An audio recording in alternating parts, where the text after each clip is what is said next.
So guys, here naman tayo, panibagong travel ang ating ginawa. So, eto makikita po natin ang soon walking glass sa Monte Maria.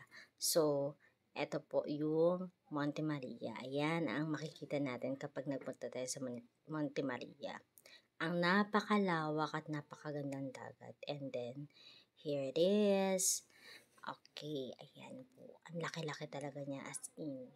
Tapos, para ka na rin nag-exercise from baba, maglalakad ka pataas. So, happy kasi habang naglalakad ka, super ganda ng view. Nakaka-relax. Medyo mainit, pero enjoy naman. Ayan.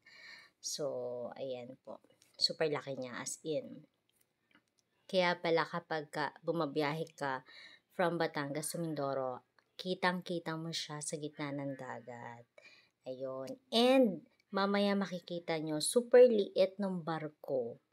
Pag nandito ka sa Monte Maria, pag titingnan mo yung mga barkong dumadaan, super liliit pala nila dito.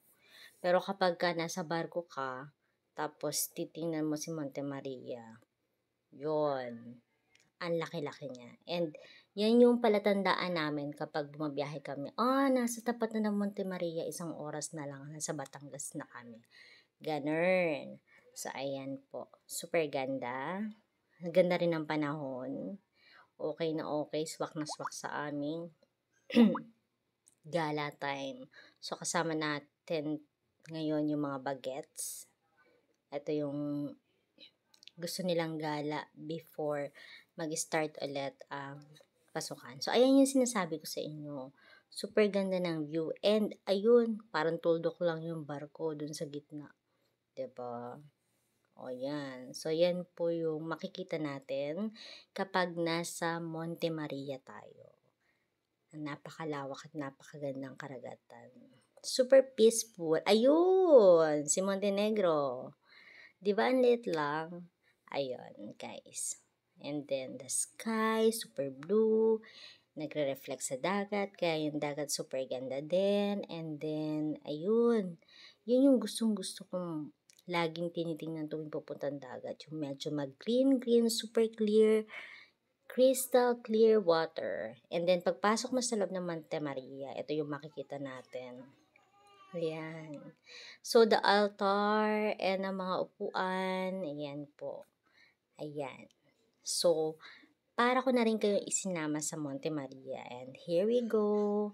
Ito naman po sa harap ng building. Yan po yung makikita natin. Ayan. So, ganda. So, guys, sana na-enjoy ninyo yung ating travel today. Thank you. Pababa na ulit kami ng Monte Maria, papunta na kami sa parking. So, yan yung soon, to open. So, hindi pa siya tapos. Kaya, ayan. Pero pinakita ko na rin para at least ma-view ninyo. Para soon, pag pupunta kayo dito, ito pala yun. Gawa na siya. May glass na siya. Ngayon kasi wala pa siyang glass. Ayan. And then, pagbaba ko, ipapakita ko sa inyo. There you go. Yan. Yan yung, gagawin here at Monte Maria soon. Super ganda.